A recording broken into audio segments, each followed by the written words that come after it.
The candidates for Denver mayor making their final case to voters. Ballots are out, and there's just 3 weeks left to vote. CBS News Colorado hosted a debate between Brough and Mike Johnston. Tonight, political specialist Sean Boyd was the moderator. Sean, you've moderated several of these debates between these two, and there are rarely any fireworks between these candidates. They are maybe the most agreeable candidates ever. Tonight, they fielded questions about everything from housing to health equity, trash to transportation, without even a hint of animosity.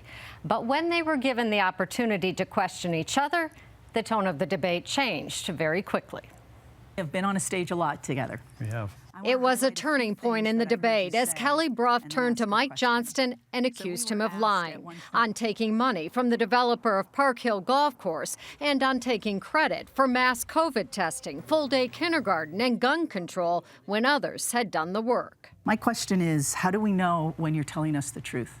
Johnston only addressed COVID testing, insisting his former employer helped the state launch mass testing. When it was time for the state to try to figure out how to scale this kind of testing statewide, they came to us. But the governor's former chief of staff says they had already scaled up. Johnston also went after Brough, accusing her of opposing an increase in minimum wage. And I don't know why you think $26,000 a year would be too much to pay someone in Denver when we know that's not enough to live in Denver. Yeah, I don't at all. Brough says the Denver Chamber of Commerce, which she headed, opposed the increase, not her.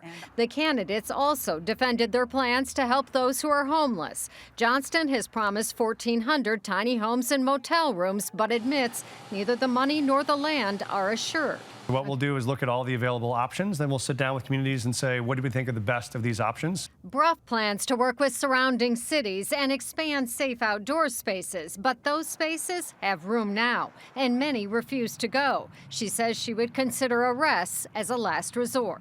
We can't leave people to fend for themselves. And I think this is where there are people who maybe because they're intoxicated or high, I still think we have an obligation to get them to a safe location like Denver Cares.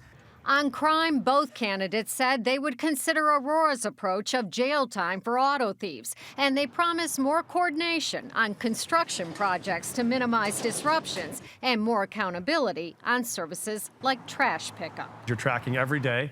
What are the metrics the city is generating? How often are we picking up trash? How often are we late? And then how do we publicly make that dashboard available? I think this is the nuts and bolts of management. This is where you got to have a mayor you totally trust. She is capable of hiring the team and executing on the day-to-day work. We also solicited questions from a diverse pool of community leaders, including those at CLARO, the Colorado Latino Leadership Advocacy and Research Organization, our debate partner. They ask about everything from youth crime to school segregation, health disparities to minority-owned businesses.